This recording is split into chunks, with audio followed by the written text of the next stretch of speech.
名玫瑰黑糖姜枣茶，配料红糖、姜丝、桂圆、红枣、枸杞，重瓣红玫瑰。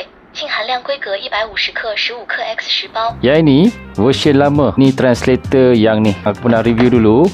Yang ini kan. Ini yang baru. Dalam plastik lagi. Jom kita buka. Unit. Ini lawa guys. Dan dia punya skrin lagi luas daripada versi yang lama ni. Kau tengok skrin dia. Kalau tak sebelah-sebelah ni. Skrin yang baru ni lagi besar dan lagi upgrade lah. Lagi panjang. Dan design dia memang lawa gila.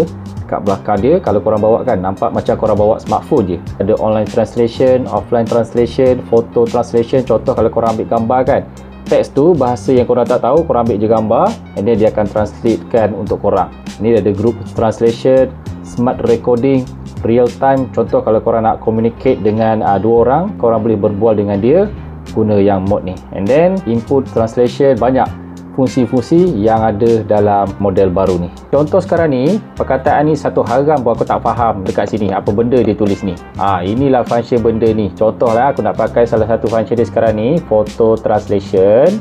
Okey, korang boleh pilih dekat atas ni, korang nak gunakan bahasa apa. Contoh kalau korang tahu, kau pilih bahasa dekat sini. Banyak bahasa dia ada. Contoh sekarang ni Chinese. Nak translate ke Malay, ni korang boleh pilih juga. Nak ke English ke, nak ke bahasa apa, korang boleh pilih dekat sini. Dari bahasa apa ke bahasa apa. So sekarang aku nak ke Malay lah. Ni korang boleh ambil gambar macam ni.